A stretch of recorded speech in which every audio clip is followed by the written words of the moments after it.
Mayong hapon, Mindanao. Ako, si Sara Hilomen Velasco. Pahimangno lang mga kapuso nga dili magpasagad og pangihi bisan asa kaysa Cagayan de Oro City. Usa ka truck driver ang angol human nga aksidenteng maipit sa tunga sa duha ka container van.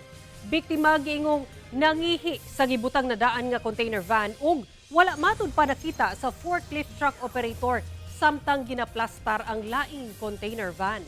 Ani report. Gilayong giatras kining forklift truck nga adunay kargang container van. Paspasab nga girescue o giagak ang usa ka lalaki. Kini ang eksena sa usa ka bodega sa Julio Pacala Street, Barangay Puntod, Cagayan de Oro City, Martes sa hapon. Sa kuwang video ni Christine Ampo, makita ang kahimtang sa mong lalaking biktima nga nagpingit sa gibating kasakit sa iyang lawas. Dali sab kini nga gipalingkod sa bangko, dayon nanawag og rescue ang mga tao nga anaa sa lugar. Giadtuan sa GMA Regional TV 1 Mindanao ang lugar sa insidente. Saysay sa usa sa mga unang mitabang, gituhuang nangihi matud pa ang biktima nga usa ka truck driver kilid sa usa ka container van. Apan, naipit siya sa laing container van nga giplastar og butang sa forklift truck. Isagit, singgit siya kaya tingala po ng tanan ba pero wala nila gilantaw nga.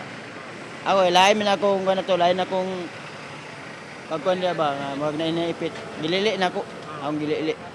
Na, wag di magiging maayo, pagtanawin ako sa gamay nga bangag, naan siya sa sulod.